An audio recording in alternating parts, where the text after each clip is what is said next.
We're sending out the right nutrition, just not just 2 meals. One thing that stays in my mind, I use as an example, one morning this is going back 15 years ago when I first started here, sitting with the chef, and one of the volunteers came in and said, I'm picking up my food, and why isn't Mrs. So-and-so on my route? And he said to her, she passed away last night. And the volunteer started to cry uncontrollably. I've been delivering to her for years. I always look forward to seeing her and seeing how she's doing. It's those relationships that are so important. It communicates to the recipient a sense of, I'm not alone. Somebody who cares about me is seeing me every day. That's just as important, if not more important, than the food. Sadly, when our nurses do intakes, the sad term that you're finding in our field now are elder orphans. Can you imagine somebody being 85 years old, you're doing an intake, who is your emergency contact? I'm sorry, my husband's deceased, my siblings are gone, I have a child across the country, I'm alone. Elder orphans, what a sad term to even think about.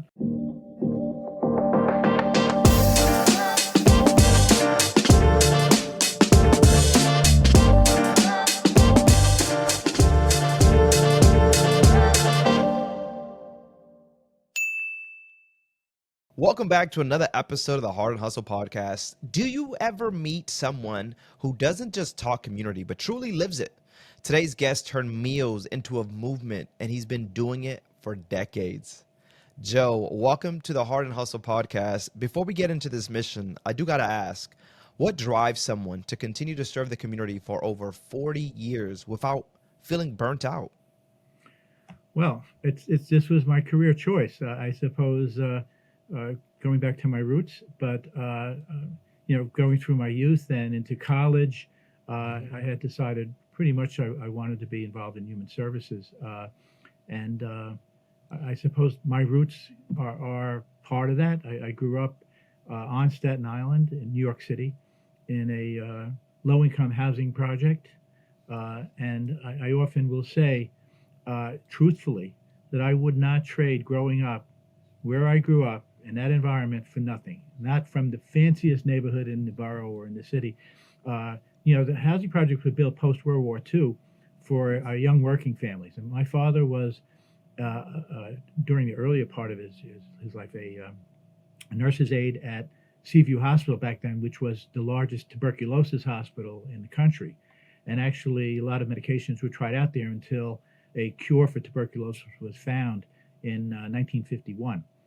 Which is when he had to retire because of his vision was so poor. So, but my friends' parents were working families either at Seaview or were bus drivers or mechanics. These were young working families. And as a result, that project was filled with young people. We had a great parish at St. Michael's. We had a great public school, PS 44. We had a great park there where we played baseball. We had woods that stretched for a couple of miles, as if we were out in the country somewhere, as opposed to in New York City.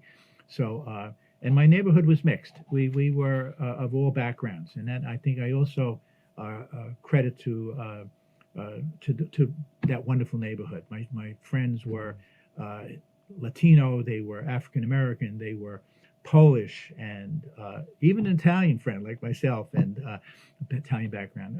There was a friend that was Jewish, a friend that was, we were all mixed, and we all played ball together. We all went to school together.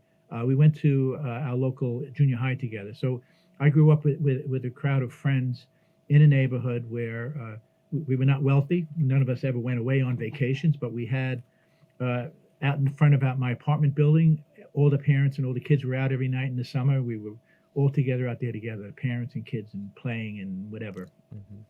It's not like that no more, Joe. And you don't see parents outside with their kids playing around, Joe. Large bench in the front. We'd be playing ball. The biggest trouble I got into was climbing a tree in front of the house, and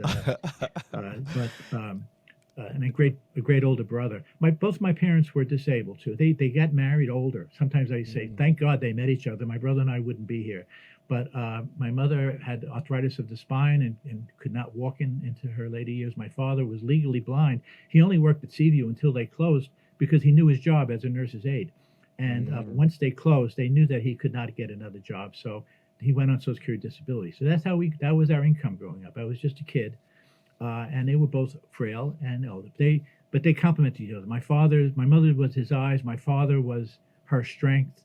I call them walking love. That's the kind of people that they were. And and they Beautiful. were older. So as I suppose I progressed in my career, my interest was to work with older adults in our community of Staten Island. This is home. This is where I'm going to be Yeah. 75 in a couple of months. This has been home Oh my man, you entire look life. So, good. You look good, Joe. uh, I really want to know. I'm not from New York. A lot of people probably watching not from New York, but the housing projects back in the days, man. I mean, you hear it, you see it in movies.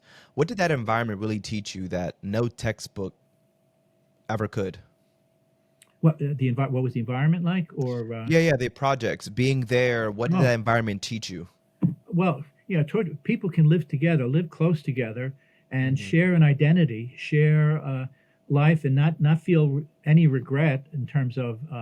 And actually, the plus of it was for me as a young person, my brother and I as young people, there was a lot of other kids our age, a lot of other, we had a strong parish and a strong public school where we all did things together, and so.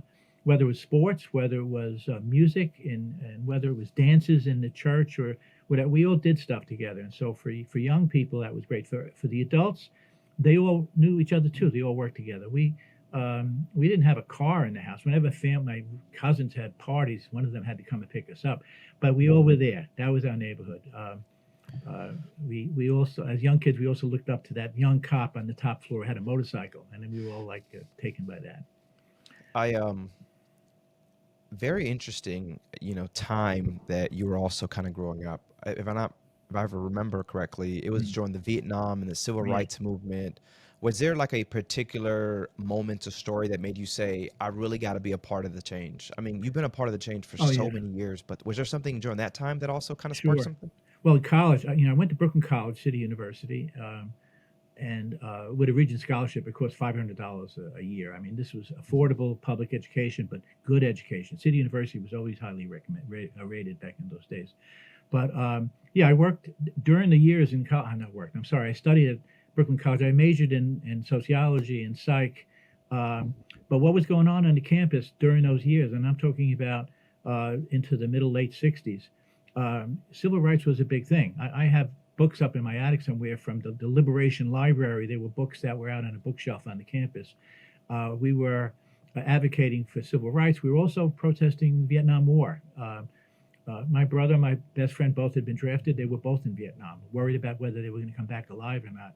But we also felt during those years, as part of our college community, that Vietnam wasn't right. We needed to get out of there and end that. And civil rights still need a lot to happen. We're talking about late '60s, and so that also, influenced my decision. By the time I'm graduating college, I wanted to work in human services. I wanted to work as a social worker. That was a career choice I made. It was natural. It wasn't something I had to ponder over. If you can actually go back and whisper something into that young 20-year-old college Joe, when you first got into this line of work, right? What would you actually say to Joe? Wow, to the 20-year-old, I would say, look, you're at the beginning. It wasn't really the beginning, but it was. There was a lot more that had to happen. There's still a lot more that has to happen. We're not there yet in terms of our communities. We're not there yet in terms of real true equality of people in our communities. We're not there yet in terms of recognition of the value of the service that you're there. You're at the beginning. That's what I would tell that 20-year-old. This has got to progress over the years to come. There's got a lot that has to be done in terms of even recognizing the value in our society of those not fully appreciated professions: the Hmm. teachers, social workers, nurses, home health aides, uh, people working in hospitals as nurses aides and whatever. Those important areas of work that support our society are not fully appreciated in our society because we don't produce money. We cost money, but it's almost like Yeah. what our society needs is not fully appreciated. But we're moving there. That's how I would tell that 20-year-old. It's going to even 50 years later now. We're still working on it. Still work on it. But let's be honest. I mean, the organization, if we talked about the organization, you're serving 2 meals a day. You have no waiting list, which is pretty wild for a nonprofit. How are you really pulling this off? Well, we've got a great fundraising. We've got a great board of directors who helps us in Hmm. our fundraising efforts. We have actually a little commercial. We have our annual dinner dance on April 9th at the on Staten Island, calling it, this is the third year we're doing this, it's Boots and Blue Jeans. My wife 2 years ago made me buy cowboy boots and a cowboy hat, and it's been a lot of fun and well attended, and we're just a few weeks away from that, and that's our major fund. We do a couple of other things during the year also to raise money for the organization, and constantly researching for foundations for support, and whether it be the corporate community, banking communities, etc. We just bought our new building. Thanks. We bought a building. Congrats. We've outgrown where we are right now. This building I'm in right now dates back to the 20s or so. Wow. We built a kitchen here. Well, we bought this building in 1990s. We built a kitchen next door. After that, we outgrew it. This is a kitchen that was designed to handle a census of 500 to 600 people. We're serving double that amount right now. So we have been searching for several years for a site that would not only accommodate a kitchen that size, but also we have 29 delivery trucks, and we have 49 volunteer routes every day. So the parking area that goes along with the building that we're building has to accommodate all of that traffic, all of that, the staff drive, the staff cars, the volunteers, the trucks, and sometimes 18-wheelers pulling in at 5 o'clock in the morning to deliver raw food product and things that we're going to be, for our meal preparation.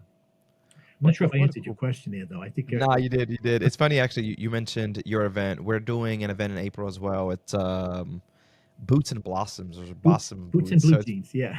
Yeah. So it's funny that you kind of said what you said, because someone said it to us, and we're like, Boots and Blossom. First of all, I don't own boots, and what is a blossom? Like, you want me to, so I guess it must be that time of spring, and we're trying to put some spring into these titles. It was different from our other fundraiser. One of the board members came up with the idea, and actually I bought a brand new pair of blue jeans 2 years ago, and I just save it every year for this event. Yeah, I can't use any of my old blue jeans; they're all frayed on the bottom. But yeah, it's been a lot of fun, and that's we do something in the fall, we do something in the spring. Fundraising has got to be important in what we do, and so we're primarily funded by the New York City Department for the Aging, and that that's originates on the federal level, the Older Americans Act, going back to the 60s, Lyndon Johnson. But by the way, Lyndon Johnson, Older Americans Act, Civil Rights Act, Americans with Disabilities Act. I can go on and on with several other things happened during the administration. Nutrition programs weren't authorized until 1978. Title III nutrition programs under the Older Americans Act.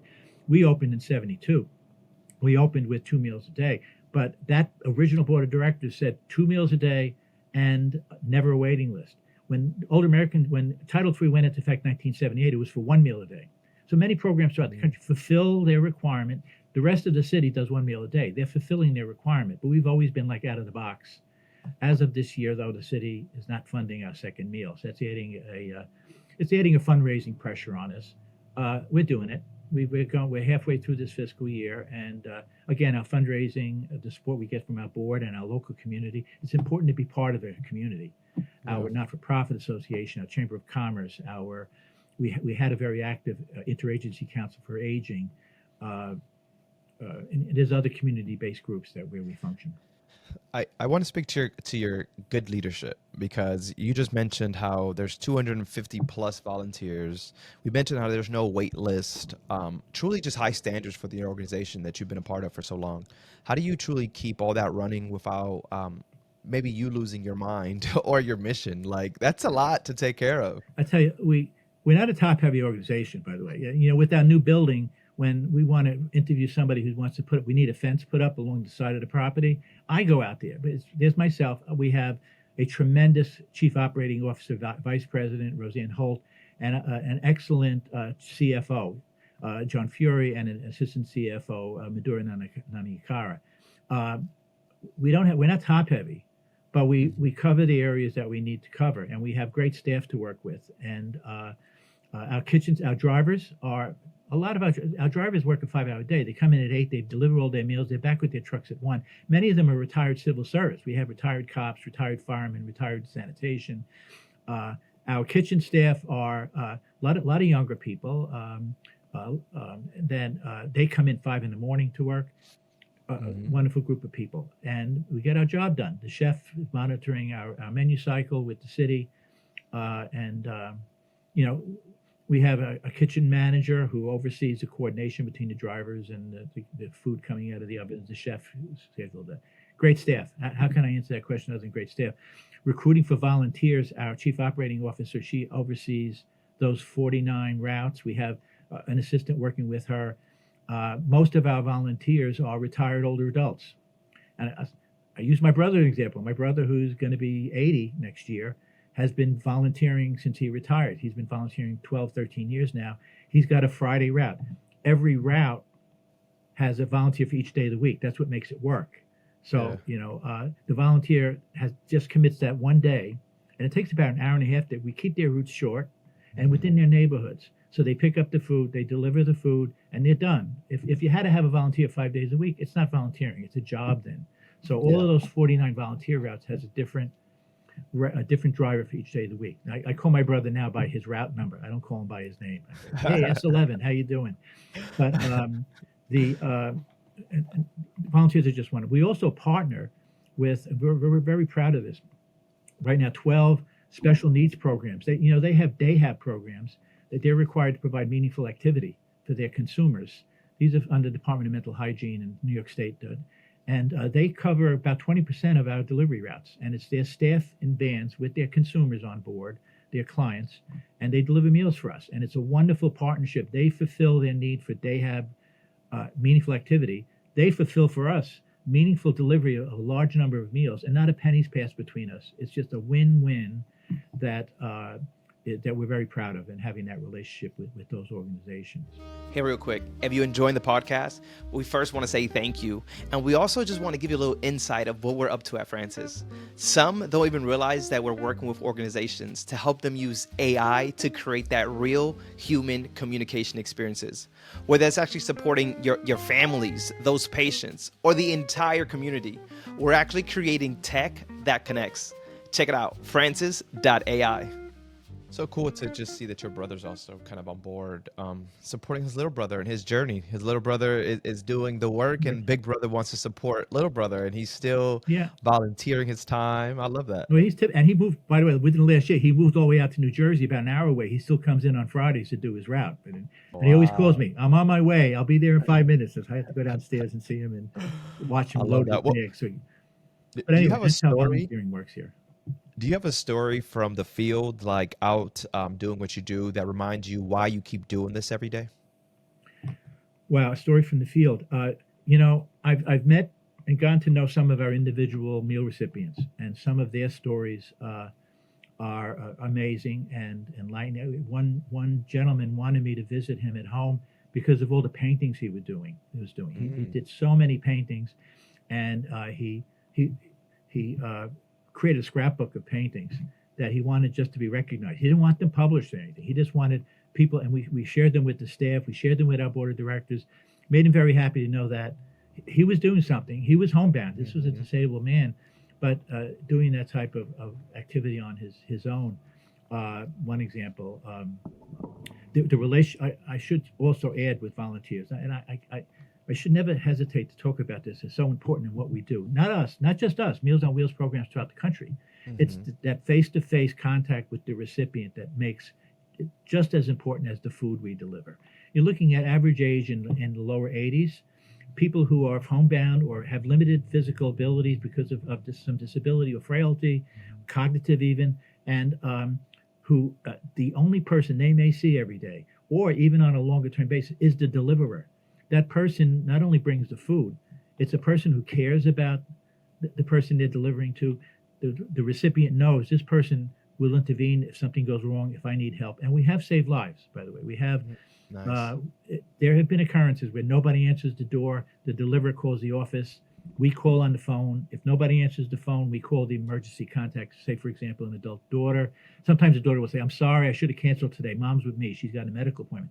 But sometimes the daughter will say, no, she should have answered the door. I'm going straight out there.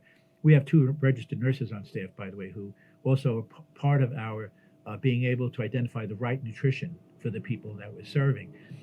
People with diabetes, or people with renal disease and getting dialysis, people who need a puree diet or a chop diet because of chewing or swallowing challenges. And so they help monitor that we're sending out the right nutrition, not just 2 meals.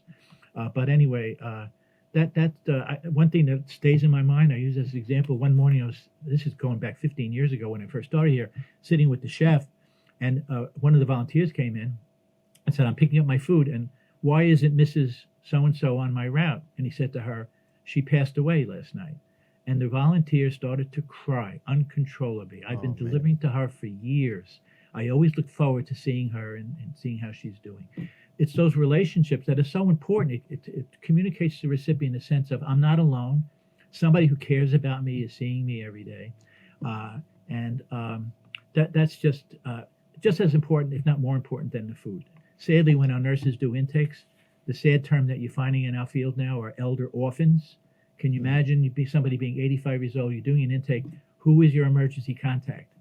I'm sorry, my husband's deceased, my siblings are gone, I have a child across the country. No, I'm alone.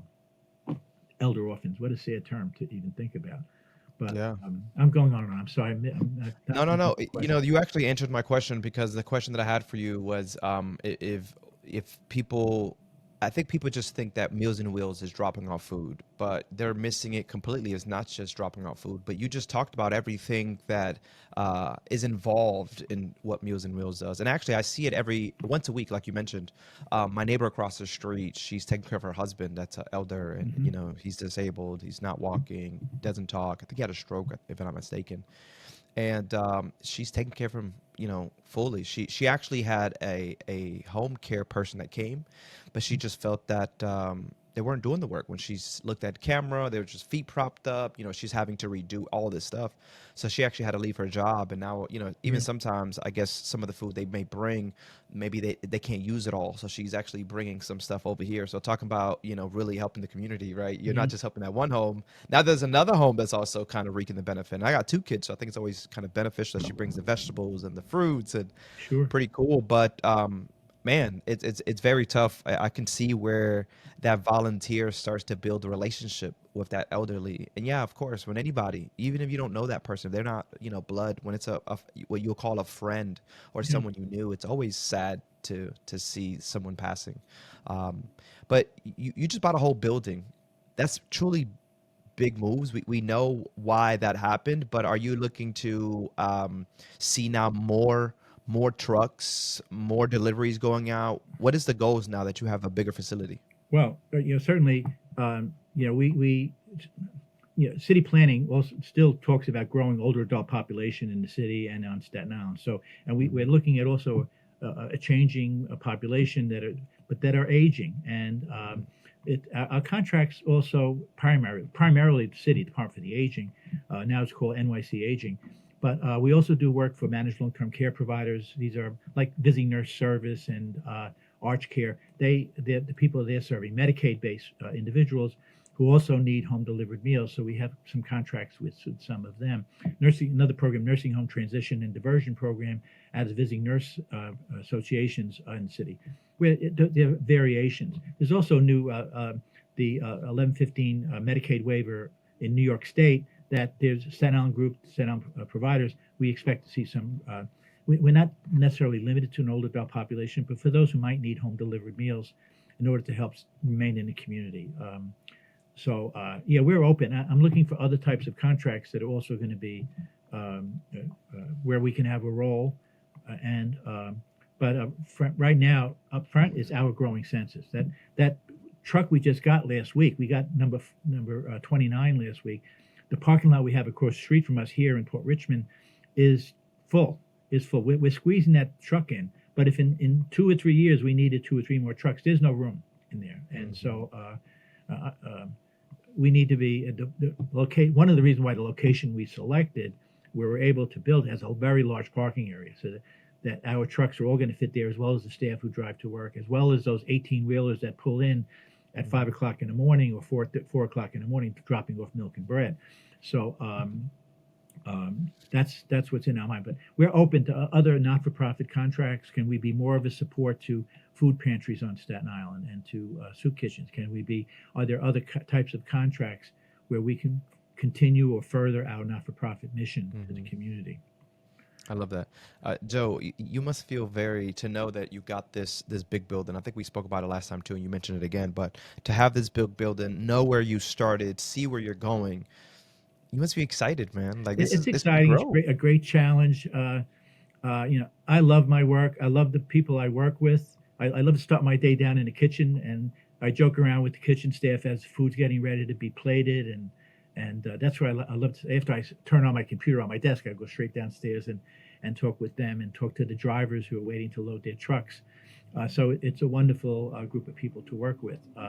The challenge, yeah, it's there. We had a meeting with our architect yesterday, actually, with the chef and our vice president and our board chair, really to plot out exactly how we want all that equipment laid out in this area and how we're going to organize our staff area and our meeting rooms, our staff training rooms, things like that. It's exciting. We know we want to complete that plan by the end of April. We bought the building, and the area that where we're going to be building our kitchen is pretty much, we just have to complete the demolition of some walls and things. But we're going to be ready to start bringing in those several 20-foot walk-in freezers and several Wow. 20-foot walk-in refrigerators. I'm talking like rooms of freezer and refrigerators, because we're using that now. We have to project even beyond that, where we're going to put the half a dozen kettles and combination combi ovens and things like that. So we're planning all that out. Where is the food going to be plated so that it conveniently leaves the building onto the trucks for delivery? And then after the trucks leave, where the volunteers are going to pull up their cars and where they load up their cars for delivery. So all those logistics, we're getting together now. And I got off the phone with my board chair about an hour before our conversation in terms of some of that planning and targeting having all that planning done within the next several weeks, or at least by the end of April. So it's exciting. It's a Yeah, challenge. And then it what else is. is out there? And what are we going to do with the building we're in now? What types of work can we do out of this building? So it's, So you don't plan to get rid of it. Just another, you're really just expanding, just another building. yeah, it's like, what else can we do out of this building? And that with a not-for-profit focus. Yeah. And so, we're part of Staten Island, and the thing, we are one of the boroughs of the city of New York City, but Mhm. this is a community where we all know each other. We've worked with each other. The case management agency we work with, the older adult case management, the community agency for senior citizens. I was a vice president there in the 1990s, and not that I know the staff now, but I know what they do. We coordinate with them because they also identify individuals who need our service. And we refer people back to them who may need other help in accessing entitlements and other services. We have a Chamber of Commerce that we're a member of that's important for community support. A nonprofit Staten Island organization. I'm a member. I co-chair the Staten Island COAD, the Community Organizations Against Disaster. We came to be after Hurricane Sandy, and we're prepped to deal with any future emergency, whether it's a hurricane or whether it's whatever might affect the community, so that as not-for-profits, we're able to sustain ourselves in the community, keep things going. How we managed to keep getting fuel after Hurricane Sandy, and I was here during that time, how we managed to keep going and get food out on the road, where we found gas for our trucks, and how we find locations for our volunteers to go to fuel up. So as part of a coalition, we're ready. We're ready, and we meet pretty regularly as a COAD. But we're Yeah. also part of the city. The city has a network of older adult services. We're part of that network as well. Being part of networks, community commitment is what maybe more. At one point, I remember reflected, we had one interagency council for aging on Staten Island, representing aging service providers, nursing homes, etc. The other boroughs, because they were so big, may have had multiple interagency councils, multiple coordinated, as opposed to, we have one on the island, we have one chamber, we have one this and that. And so it helps us to work, have this identity. We have almost 500,000 people here, but I think in some respects we still have a small town identity, that we know each other, we work with each other. I'll go to our local foundations, for example, the local bank foundations. They gave us money for the building a few years ago, and to do that. I'm going back to them now. We need some money because we're building the kitchen now. We need some money to help offset the expenses in building out our kitchen. And so, but we know each other for years, Yeah. and we work together. And I think that's an important part of Yeah, that's what community looks like, right? Helping each other in a time of need, and that's exactly what you're doing. Kind of, you built community all these years, and now it's how can we help each other out? Because in yeah, reality, they benefit off of it as we well. all, you're right. I, I really want to kind of get into a different space here. Sure. As you continue to grow, there's that tech aspect Yeah. of the world, the AI. How is Meals on Wheels using AI? Is it through tablets and delivery? Like, are you guys using it there, or maybe for volunteers? Are you guys using AI, or is this something that you guys have even tapped into? We know we're using technology, and I mentioned before about our senior staff here. Our assistant CFO is a Hmm. younger guy. Medora is a younger guy. He's going to be a great CFO someday when our CFO retires. He's our techno guru here. And I ever have questions around anything technical, I go to Medora, and all of us do. But there are things we've incorporated. AI, yeah, I have two daughters who are millennials, by the way, and I go to them too for advice, both whom work not for profit areas, by the way. Nice. And AI, I can't absorb yet, but I know there's a lot of ways that we've absorbed technology here. And by the way, when I talk to my daughters about Meals on Wheels, I say this new kitchen will be ready for the millennials in 2060. So they're bigger than the baby boomers. But in any case, for example, the Department for the Aging has required this. We have every of our staff drivers has a tablet.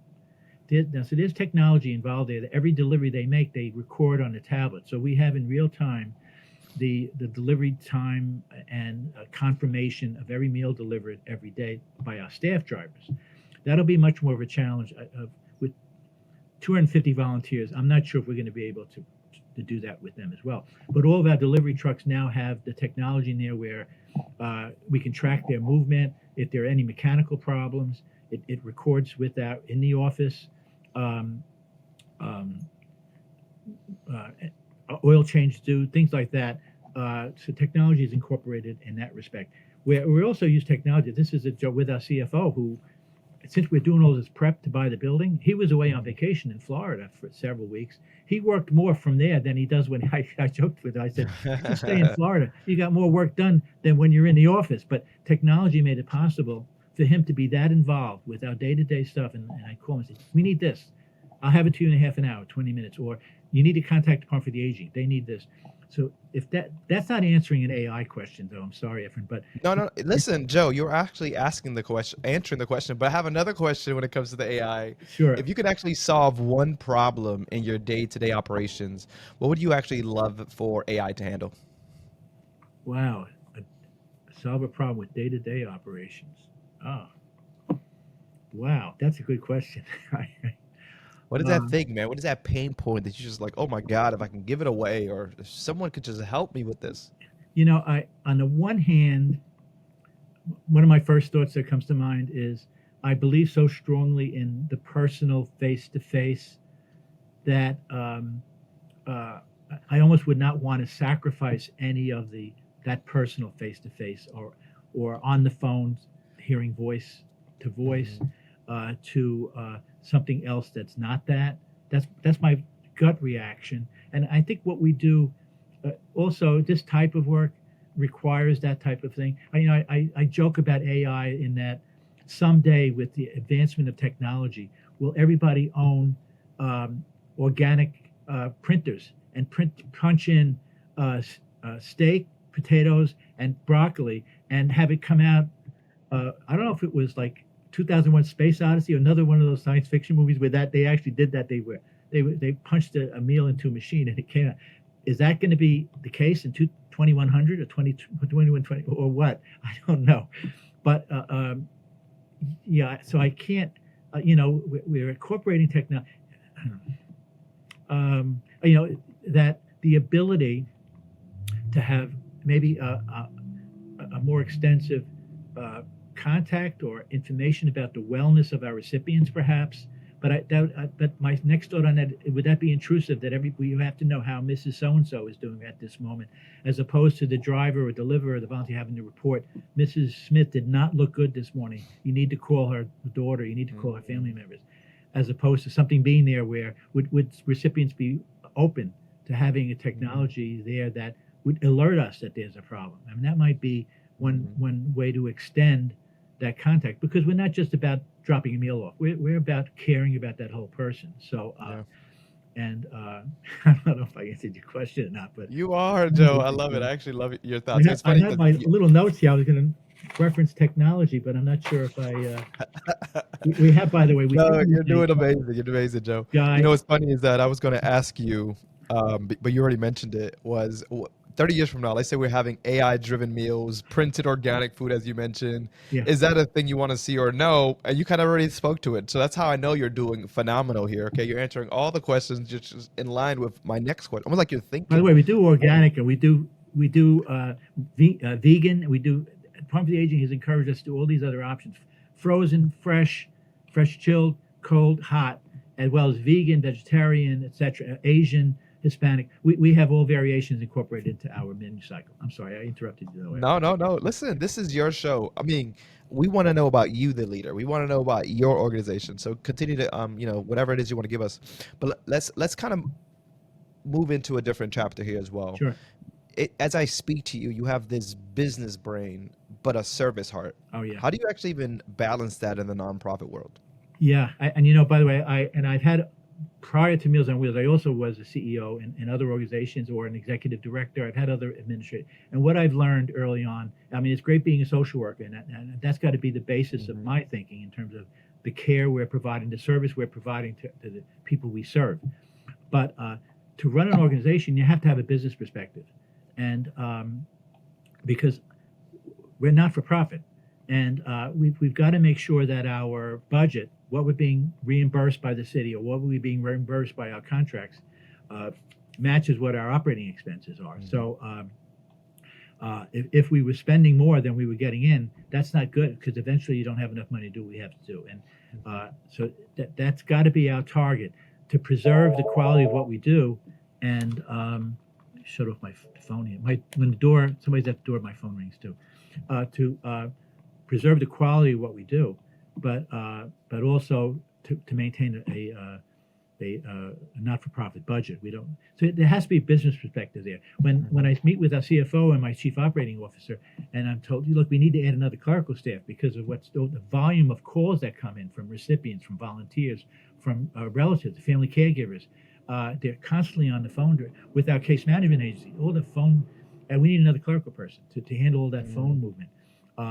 Or if we bring on another truck, we just brought another truck on, we need to hire another driver. So we have to make all these decisions based upon, can we afford it? I mean, if my COO came and said, Joe, we need 2 more trucks and 2 more drivers, I was going to say, can we? These trucks aren't cheap. These are, most of them, F-150s that have been equipped with they're called hot shots. The back of the truck is half of the refrigerator, part of it is a warmer, like an oven, so that the temperatures are preserved during the delivery. So we got to make those choices sometimes in terms of, do we modify? We just added another volunteer route. Save some money, did not have to order another truck. One of our trucks where the delivery route was getting too heavy, our COO, vice president, she was able to get enough volunteers to create another route, which is why we're up to 49 routes every day. But so those kind of decisions have to be part of a not-for-profit perspective, but not forgetting what our essential mission is, the people we're serving. Do you feel like there was a big mindset shift you've had to make as a leader in this space? Not really. You know why? I suppose because my career evolved, from getting out of college, getting my master's degree in social work, working as a direct service provider, then becoming a supervisor over programs, program directors. It evolved. So I started evolving that dual perspective that I have to say in terms of leadership as well as service provider, caring about people you're serving, but also caring about the administration of those services. So for me, it evolved. I evolved into aging services. My very beginning was foster care adoption, and in that agency where I worked, and then so I became a supervisor of a preventive program, a program to prevent foster care, but it was supervision. So I had to oversee a program, and then I moved into another setting. Actually, when I worked inpatient psychiatry, I moved into I left there to take on the role as a director of a outpatient geriatric psych program for Staten Island. So I was directing a program, but also supervising the therapists who were working with the elderly, mental health issues, mostly depression. Then from there, into other administrative roles. So I kind of like evolved into it. There was no really point where I had to change perspective. I think that's why I was able to maintain like that. I could actually, I hadn't thought of it this way until our conversation right now, Efren. You're making me realize that there is a dual identity on it there should be a dual identity for a not-for-profit administrator, because you have to care about the mission you're serving, the people you're serving, but also to be aware of the dynamic of administration, of cost, of income, of fundraising, staffing, and just to make sure everything works. It's work, man. People think the nonprofit's easy. It's just like running a business. I always say a nonprofit and for-profit, very similar. The difference is that a lot of people in the nonprofit space, they go home very happy because they made the difference, right? I leave you with this last question before we get into that blind question, that fun moment of the podcast. What keeps your hope alive when the world feels a little heavy? What keeps my hope alive? I'm blessed with two wonderful daughters who are, my older daughter is a vice president of resiliency out of the Human Services Council, which is a not-for-profit serving all service providers in the city. My younger daughter works for a not-for-profit theater group. She's our theater and dance and voice Love it. professional, and both working in a not-for-profit, but getting to know people that they know in their generation. I'm hopeful. They educate me a lot in terms of what the perspective of younger people, and I'm hopeful that we're moving in, most of the time, moving in the right direction as a society. Hopefully, with young thinkers like that, younger staff that I have on here working with, that I've worked with, the importance of this type of work. And I'm just a positive person anyway. That's one of There my you go. flaws. I Yeah. don't look for fault. I look for value. I look for what's good in people. And one of my flaws, I don't see the bad side, the negative sides. And so I love it though. I my love wife it. My helps wife keep gets me mad. in the right, with the right perspective. She keeps me in line. But and so do my daughters, who are just absolutely wonderful. My wife is the same way to me every time. Like I see things in the positive way, and she's like, Yeah. "Listen, this is the way it is." I'm like, "Yeah, but if you look at it this way, is it really?" Yeah. Especially my 4-year-old daughter when she's just sitting here acting up. Yeah, but Oh, maybe my daughter wanted to. what they I get in trouble all the time. Oh, by the way, Curveball question. my wife too was a successful businesswoman on set. She was a co-owner of a beauty salon, and I often Nice. say that she could run for borough president if she wanted to, because she cut everybody's hair on Staten Island. When they had to close at the point of COVID, is when she retired. But at that point, she became a caregiver. My mother-in-law was very ill, and then my father-in-law with Alzheimer's, and she has been heroic. She has been angelic, taking care of her mother, and up until not that long ago, my father-in-law finally passed away with Alzheimer's. She's been the one working with the wonderful nurses, the aides that we had there, taking care of him, next door to us, by the way. And so I can't speak enough of her illustrating the value of caregiving, and of the caregivers we had that took care of my father-in-law with his severe Alzheimer's. It was just wonderful to be part of that. But to see the strain and the pressure on them.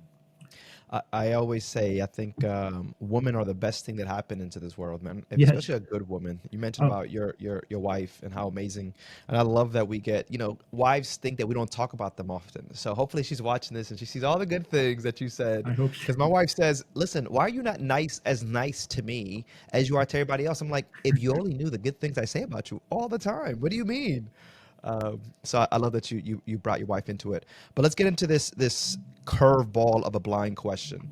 So totally off script. This was from the last leader that we've had on the podcast. If Yeah. you weren't doing this work and had to live a completely different life, Oh. zero limitations, what would you be doing right now? What would I be doing right now?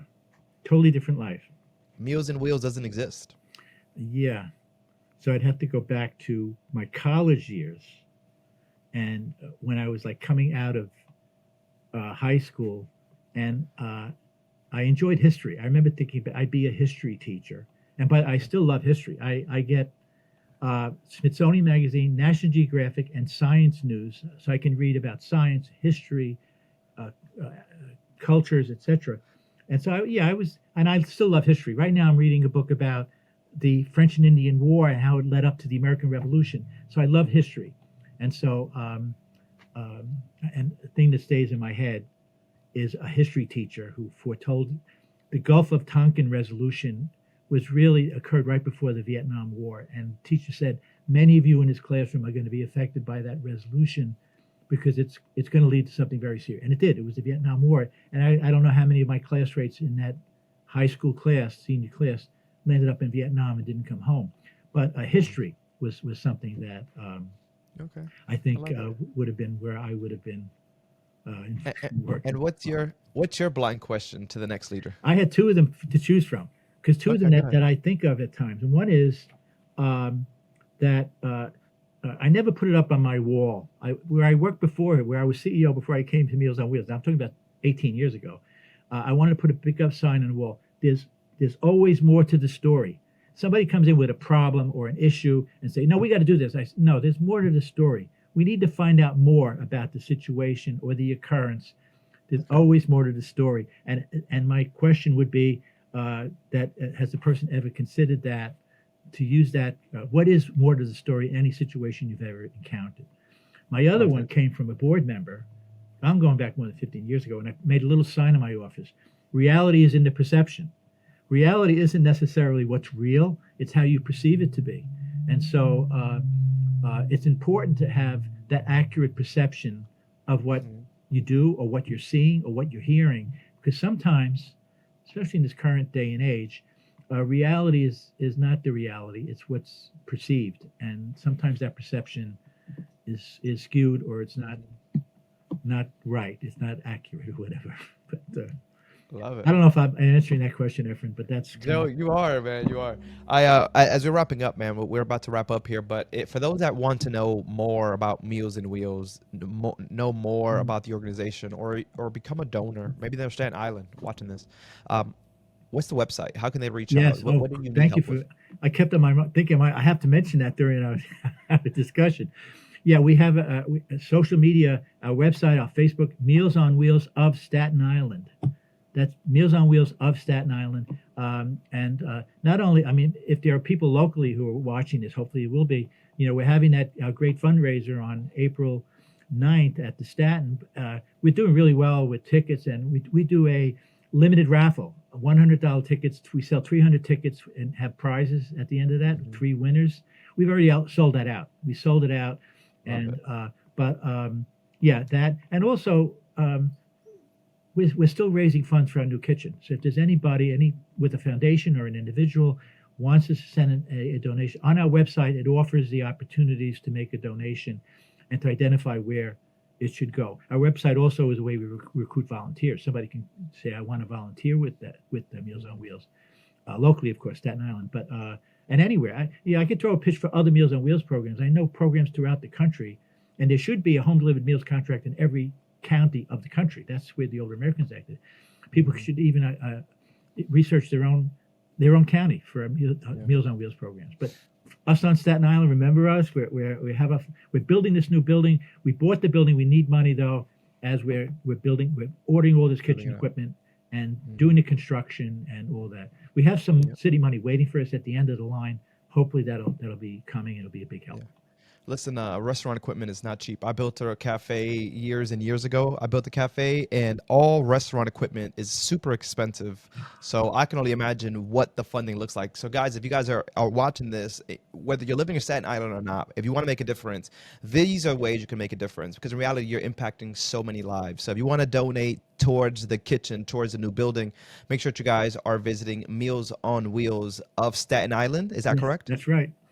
Perfect. Make sure you guys visiting them on all social media platforms. You can actually check out the website. Joe, it has been truly a pleasure to have this conversation, Thank you. to get to know more about Meals and Wheels. We thank you so much. If you guys are still watching, make sure you guys are liking, sharing, comment in the section if you guys enjoyed this. And if you guys are in Staten Island, you guys got to go pay a visit. Thank you guys. This has been the Thank Hard and you. Hustle Thank you, Podcast. Efren. Joe, Great. we'll catch you guys in the next Same one. to you. Thank you.